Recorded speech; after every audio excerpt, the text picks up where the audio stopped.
Ular uzoq yillar davomida soyada kutishdi bitta yagona odamni o'ldirish uchun.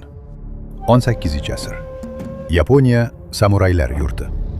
Asano ismli yosh daimyo marosimga taklif etiladi. Ammo u yerda saroy amaldori Kira tomonidan omma oldida haqoratlanadi. G'azabga berilgan Asano o'zini yo'qotadi. U saroyning o'zida qilichini sug'urib, Kirani yaralaydi. Bu kechirib bo'lmas jinoyat.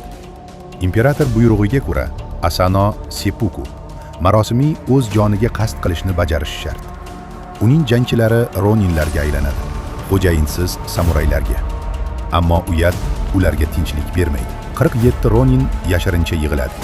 Ular xo'jayinlarining qasosini olishga qasam ichishadi. 2 yil davomida ular qulay fursatni kutishadi. Ba'zilari tilanchi bo'lib ko'rinadi, boshqalari esa ichkilik boz bo'lib yashaydi. Hamma ularni qasosdan voz kechdi deb o'ylaydi, ammo aslida ular Kiraning har bir qadamini kuzatib borishadi.